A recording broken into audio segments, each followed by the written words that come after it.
everybody. I am Kevin. I'm a developer and designer at Yeti. And today we're going to be talking about the wonderful world of skincare. And if you are not familiar with it, I will familiarize you with it because this is a 101 brief course. So why should we care about skincare in the first place? It's something that's usually really well advertised to us, and I think for a lot of women out there, something that's really ingrained um, in part of the lifestyle usually, but it's not really so much for men. So it's one of those things that I've taken to personally, and I've really enjoyed it as well. So I feel like skincare is definitely for everybody, and I really want to highlight that through this presentation. So it combats wrinkles and sagging skin. That's one of the big ones. Nobody really wants to look old. Pretty obvious. Helps control skincare conditions too. I personally have rosacea, and I know, and I've had like some bits of acne, and I know skincare has really helped me not have those, which makes me feel better. Also, just makes you feel nice. It makes you feel special. I feel like that, and just adding that sort of routine to your life is always a positive aspect. So let's just dive into the products first. So first is cleanser. So cleanser is usually a liquid that will remove bacteria, oil, dirt, or pollutants. And at the end of me talking about ingredients, I'll talk about pretty much like a standard skincare routine. Next is exfoliators. Exfoliators remove a lot of your dead skin cells, since what's happening is you're always having turnover in your skin. There's two different types of exfoliators. There's physical, which you could think of as a more manual means of actually just removing that stuff from your face. And there's chemical, which, as you could tell, is more just biochemical. It's actually getting in there and destroying the bonds between those dead skin cells in the first place. I'm not going to advocate for one or the other. I think one of the things is you have to just be careful with chemical exfoliators, since they can tend to be a bit harsh. But I'll get into product recommendations later on, especially for beginners. Moisturizer is the holy grail in skincare. It works by basically just trapping in water and moisture in your face. It's not really just applying a layer of stuff over your face. It also prevents your skin from drying out. Don't mind the typo. And this is, if you're going to do one thing and you're not going to get too into skincare, this is the thing you're going to want to do. And moisturizers come in a lot of different forms, but most of them are pretty cheap and they're great. Estheticians are pretty much there to bolster the benefit of other products in your routine. It's basically just like a primer of sorts, and more for like advanced type of users, but just wanted to give an overview of all the products first. Serums are there to add to specific parts of your routine. Like if you have certain skincare problems and you like talk to a dermatologist about it, they'll most likely recommend a certain serum or a certain active ingredient that you're going to do more, because your specific skin type will need a lot more of that specific thing to help you. Sunscreens, everybody knows what sunscreen is, protects against UV rays. One of the things to note is that what's happened to me right now too is like I'm inside, but I have pretty good natural light, and UV rays are actually hitting my face and making me age right now. I'm not the best at always applying SPF daily, but that's something you should ideally be doing every single day, even if you're not going outside or you're just chilling outside for like an hour or so. It actually really matters and it builds up. If you've ever seen pictures of like truckers over the course of like 40 years, you'll see that like half their face is really actually like saggy and has a lot of wrinkles, but the other half will actually look a lot healthier and younger. And that's just, I think, a very evident means of why it's important to put sunscreen on. Usually you only need 30 SPF. And there's a lot of good ones out there that won't make your skin feel super oily. You know, it's not like when you used to go to the beach when you were a kid and your mom would lather you up or something. And yeah, important to use it daily. Toner removes traces of makeup, airborne dirt, and debris. And the reason that this is important is if you do your skincare routine without doing a toner, there's a possibility that you actually just trap a lot of that bad stuff that's in the air and in your face, just in your face for there just to settle overnight, just have a party. So you really don't want to do that. The next thing is we're going to talk about pH levels. And that's what a toner also does in your skincare routine, is it restores your skin to natural pH levels. So let's talk about what pH levels are. So most of you will remember this from some like chemistry classes. It's a level between 1 to 14. 1 is acidic, 7 is neutral, 14 is alkaline. And our skin naturally rests around 5.5. So what happens why is it 5.5 in the first place? One of the reasons is that our skin, I'm not going to get too much into layers of skin, but there's multiple layers of the skin, and different products penetrate at different levels. And that's why it's important to have a regime that pretty much covers all of those different levels. So the outer layer itself, which is where a lot of the moisture is basically made up of fatty acids, which are mixed with some amino acids and other acids. So as you can tell, our skin's fairly acidic, just compared to the general pH scale. As we age, our skin actually becomes more acidic as well. And this is something that's actually really impacted by diet. So one of the other benefits of eating healthy, besides just, having just feeling good and just being, a good BMI, is that it actually makes your skin a better pH level. So things like greens, like green vegetables, fruits, tomatoes, and carrots, soybeans are all actually pretty alkaline. So you want to make sure that you eat a balanced diet that actually has some of these alkaline things in the first place. So what happens, oops, let me go back. Can't go back, sorry. But if your skin is not the right pH level, that is actually when it can cause dryness. That's when it can start to have skin conditions like rosacea and eczema, and it's just generally not good for your skin. So let's talk about some ingredients. So there's a lot of ingredients out there. Different brands will have sometimes like 20 active ingredients in their products. And as a consumer, it's really difficult to know, what is actually effective and what's not.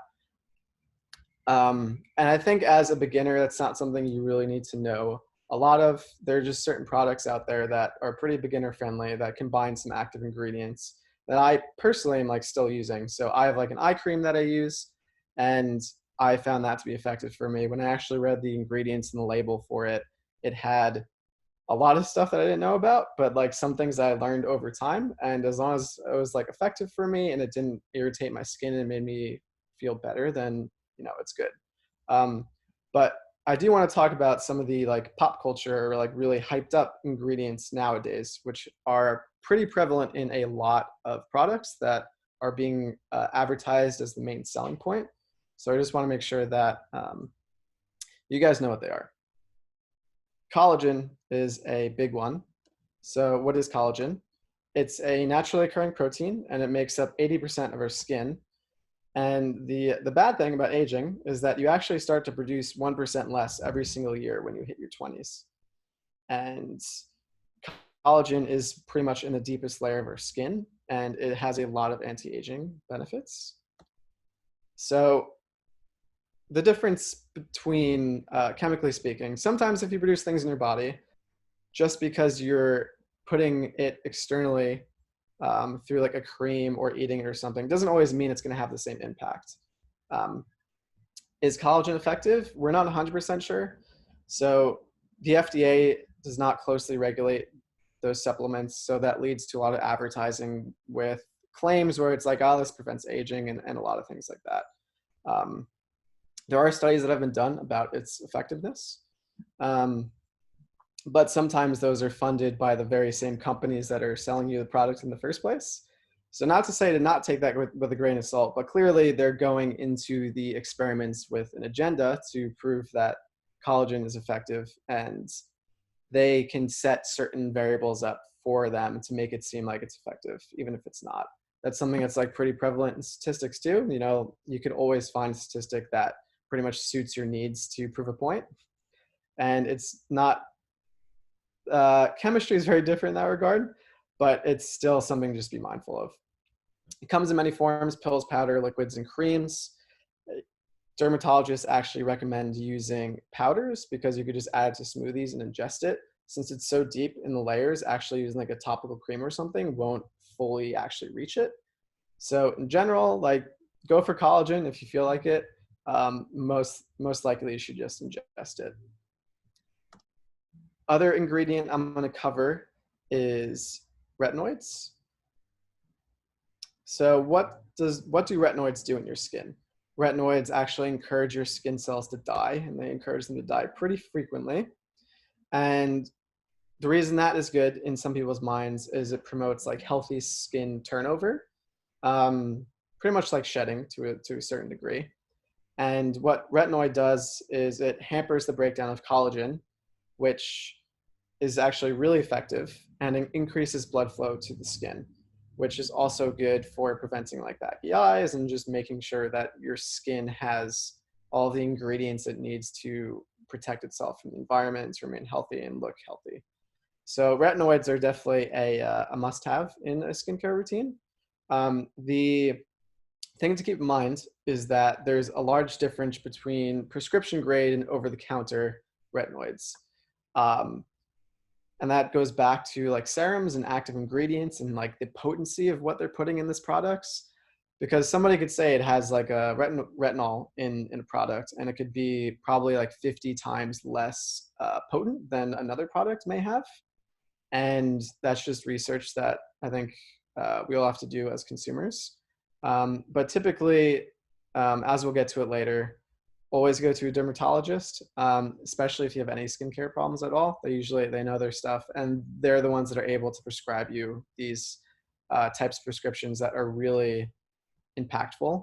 So the actual difference between the two. So if you were to use over-the-counter retinol, you'd start seeing results in 3 to 6 months, which is a pretty long time to know that something's actually working. But with prescription, you'll usually see it in like 3 to 4 weeks. And I think that kind of speaks for itself to the how much you should really trust dermatologists and try to get prescription grade things for your skin when applicable. So I'm not going to go into all the other ingredients. One of the things that I definitely want to just mention in this presentation is that skincare is not always just about like what's the most scientific thing. At the end of the day, it's like if it's a part of your routine and you feel good like using an expensive product, or you're like, oh, this is a cool new ingredient, let me try it, just because it keeps you, motivated and it keeps you on track. There's really nothing wrong with that, especially if you have the money to do so. So just as much as skincare is about making sure your skin is healthy, it's also more of like a lifestyle decision. And there's nothing wrong with like wanting to spend a lot of money on things. I've personally used products called the Drunk Elephant before. And the really nice thing about those is that instead of just having like lob my hands and like get some moisturizer, I actually press it and it comes out like in a little flower. Sorry, there's something in chat. Somebody says they love Drunk Elephant. So yeah, I really love doing it. And compared to my standard moisturizer, it actually like it felt a lot like lighter and like a bit colder, and that just felt really good on my skin doing it every single night. So that's probably like 3 to 4 times more expensive than a standard moisturizer, but like it felt great doing it and really made me want to keep on doing it. Because as you guys know, who actually do a lot of skincare stuff, or whoever's gonna adventure into it, you're gonna drop the ball sometimes. And whatever helps you not drop the ball is always great. So let's get into some other things. I have a beard. I'm a dude. I originally thought when I was getting into skincare, I'm like, why am I going to do that? Like, I'm only going to cover like my cheeks and my forehead. But I've realized over time, like when I don't care for my skin under here too, it gets really dry and flaky, and it's not, and you have skin under there too. It's the same thing with like doing shampoo or conditioner for your hair and getting to the roots. You could definitely do it. I think like when you go to certain places, they just don't really touch your beard just because, I don't know exactly why, but they don't do it sometimes, and that's fine, especially when you do like masks or something like that. And if you have a giant beard, like it's a bit more difficult, pro tip I have is just like go upward, kind of against the grain almost, if you will. Um, so yeah, definitely something you still do even with a lot of facial hair. Uh, Something else, which is a fair point, like you don't want to spend money on this stuff. Um, I can vouch for just being super economical and things lasting a lot longer than they look. I have this like the eye cream I have is like that big, and it and probably like like that big. Um, it's lasted me 8 months. I thought it was gonna last me like 4 weeks when I first got it, and it really wasn't that much. So you can get by a really long period of time without spending a lot of money. So I'm just gonna list some pro tips before I go into recommendations. Excuse the exclamation points. I think they're very important. Change your pillow. Change your pillow ideally every 3 to 4 days. Not the pillow itself, but like the pillowcase. I'm not the best at following this, but a lot of times breakouts could happen because your skin overnight is shedding those shedding. There's bacteria in your pillow. It's always good to change them. Limit ingredients when you're actually experimenting or adding something to your routine. And the reason that this is important is if you add multiple things and you have a breakout, you're like, oh man, what actually caused that? And now you're going to have to potentially have a second breakout because you're going to have to experiment with both of the products that you did individually, which is not ideal. The other thing with experimenting, there's a lot of levels to this. I think at first just experiment with different products. As you get more advanced, you could really start experimenting with specific things, like specific peptides, or I know somebody else is doing it with like caffeine directly instead of that just being a single active ingredient in like a whole array of active ingredients, which is also important. Spot testing. Same thing they do to test if you're allergic to certain things. You could be like allergic to certain skincare things. I recently tried out like a toner recently that really aggravated my skin and didn't make me feel good. So I'm like, I should not use that again. But instead of being smart and testing it like in a specific place, I did it in my whole face, and then my whole face really hurt. So I was lucky that I didn't like break out or anything, but it's always important. A good place to spot test is either on your neck or even on your wrist, just because I think the chemical makeup of your skin is pretty similar there. Removing makeup before bed is important. If you just keep your makeup on, it's basically trapping in all the bacteria. Same thing like when you don't actually use toner. Getting a lot of sleep is important. I realized that recently with having a puppy. I have not gotten that. I've had huge bags under my eyes. So it's basically the same thing when you're losing weight or trying to stay fit. It's eating healthy. It's making sure that you just have a balanced lifestyle in general, and then good things will just come from that as well. Don't pop pimples. I know it's tempting to do so. Some people like doing it. But what happens when you do that is you could potentially scar your face, which is not ideal. You could also trap in some of that dirt and bacteria even deeper into your skin, and then just cause more redness and aggravation, which sometimes is pretty obvious to other people, but yeah. So let's say you get into skincare a bit and you actually want to know like what's in these products. You look at the back of the active ingredients, and it has these things that look like they're like a completely foreign language that some chemist did, and it was founded like 50 years ago, and you have no clue what's going on. There's a lot of things out there to help you. Also, don't worry too much about those at first. Usually the reason they exist is if you're dipping your hand into like a little tub of moisturizer or something, if it was just the ingredients themselves, you'd basically just be creating a petri dish, which is not great because you want to be able to make sure that when you're adding stuff to your face is actually good and healthy for you. So a lot of those times, those are just preservatives that are there to make sure that the interactions between the things in there aren't really bad, and that when you're introducing foreign agents, I suppose, through your hands, it makes it so the product has a really long shelf life, which is super important because you don't want to be replacing your stuff a lot more than you need to. There's also another app. Thank you to my coworker, Cowrie, for telling me about this.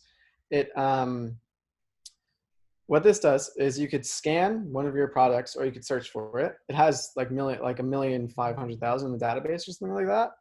And it lets you know exactly what every single ingredient on it is and whether it's safe and effective. And also lets you know if the product itself is vegan too, since I know that's important for some people. So some recommendations. I'm not going to go and recommend like specific products themselves because I think it's different for everybody, and there's a lot out there that's really great. And I have a pretty limited set of what I've used. I found to be effective for myself. But regardless, use mild products if you have sensitive skin. It's also really good for beginners to know what you're actually really sensitive to and what you're not, especially if you just go from 0 to 100 with like creating a skincare routine. It's good to know exactly where your skin reacts to certain things and to make sure that you're compatible with the routine in general. The only downside to some of the more mild products is obviously not as intensive with cleaning.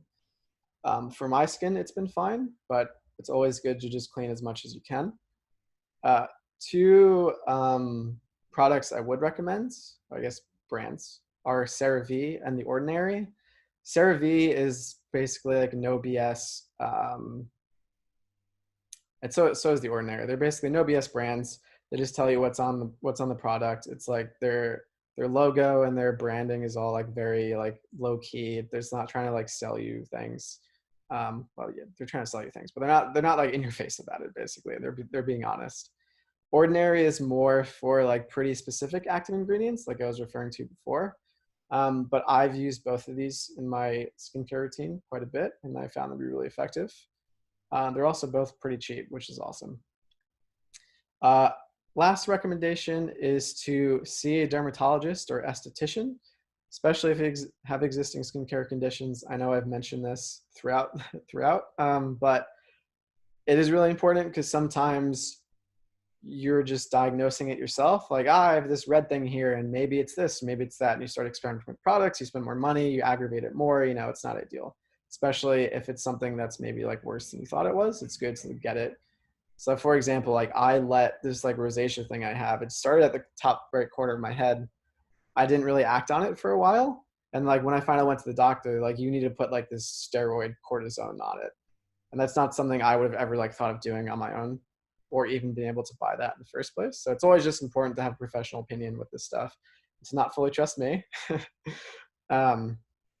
So I didn't add a slide for this, but something to note before I get into just overall is all you really need in a skincare routine is number one, moisturizer, most important thing.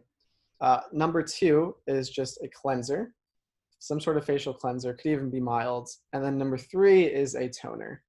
And the toner you usually apply through like a cotton ball. One pro tip I forgot to add, which is really important, is whenever you're applying things to your face, if you're doing it with your hands, always do it in like a side to side motion or an upward motion. And that's important because as you age, your skin sags. So the last thing you want to be doing is like bringing your skin down to promote it sagging. And it's the same thing when you're applying something with a cotton ball, which is what you usually do with toner. Just make sure you like go upwards. Yeah. So overall with skincare, eat healthy, get a good night's sleep, and moisturize. And I think those are the basics, and those are the most important things. And I think each person's going to have a different journey if they decide to go on it, and they're going to find products they love and do research and find certain active ingredients they really like coconut oil or something like that. So yeah, that is skincare. Does anybody have questions? People do have questions, yes. Thank you for the claps. So it's so weird just talking. So Tony asked the first question: how much of a factor does hydration have in skincare? A very large one. I really should have added that. Thank you, Tony. Drink a lot of water because it's really important. I've also found recently, like when I have like a beer or something at night, like my skin feels a bit dry and like icky. So like I make sure to have glasses of water. So always make sure to be drinking water. Super important, especially if you're outside for a while. Yeah, good question, Tony. Yeti asks, which I believe is Summer, what did you use to make this awesome slideshow? I used Figma, um, which is our competitor sketch design tool we usually use for the design projects. And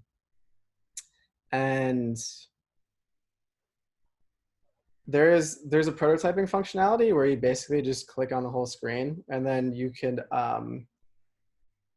click to where it's supposed to go. And it has animation stuff built in. So you could actually click like a smart animate button. So I think like 90% of the screens in here are just smart animate.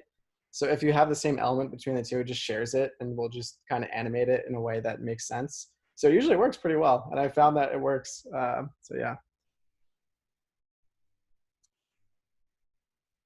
Lauren enjoyed my presentation. Cool. I'm glad she enjoyed it. Do you know anything about moisturizing scalps in the head? I don't specifically, but I do imagine it's pretty similar just in terms of using moisturizer a lot. I'm not, I know using a lot of the other products like toner and a lot of those things just for the face area in particular is actually really important, but I don't think it'd be as important for other parts of your head. I could be wrong about that. So definitely double check me. But I mean, if at the end of the day too, like if your skin feels well hydrated, it's possible that you might not need it, especially for other parts of your head too. So yeah. Rudy asks, most likely jokingly, am I giving hairstyling tips? I can if you guys actually have any questions about stuff. I've recently started doing a curly hair routine because that's my natural hair and I've been fighting it for years and I've damaged it thoroughly. So I need to stop doing that. Are there any products or ingredients you really don't like? I used hyaluronic acid. I'm forgetting the exact name of it. In a toner, like that was the thing that really aggravated my face. So I'm not a fan of that. I feel like my skin doesn't react well to certain acids and I have to be super careful about that. Same thing with like foaming agents, my skin doesn't handle well. Or yeah, products, I've actually gotten pretty lucky with a lot of products that I like. So I can't say I don't like any of them. Sorry. Is there any safe way to get a tan? Definitely. I think SPF 30 itself isn't like super powerful. You might be referring to tanning oil. I'm not 100%. I know I've read about tanning oil separately. I know it's like pretty not good for you. So this is basically just promoting those UV rays get into your face. And I think if you're out there long enough with SPF 30 and you do it over a course of a few sessions, I can imagine that it's pretty healthy or like not super unhealthy.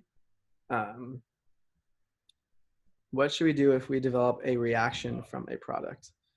I think one of the things that you can do, make sure that it's not super itchy. If it is, you could put like Neosporin on it. Another thing too is, I didn't mention this as a product, but like literally like petroleum jelly is actually super effective. So I think for this one, I'm going to say do your research, but I think certain things just make sure it's like well hydrated and that it's covered and that if you get a reaction from a product, don't use that product again. Just kind of, it's a sunk cost at that point. Just give it to somebody else in your family and see if they could use it. But yeah, you most likely won't want to use that again. Or maybe you hold on to it and try it a long way down the line if your skin's like chemically different and or something like that. But yeah. What product is my splurge product? I would say, what is my splurge product? I really don't have one, honestly. I haven't spent a lot of money. I know Cowrie has some splurge products that I've used that I've really enjoyed. So I'll answer that. I'll just say it's the Drunk Elephant Moisturizer. And that's the pedal one. So not like a super high price one, but yeah.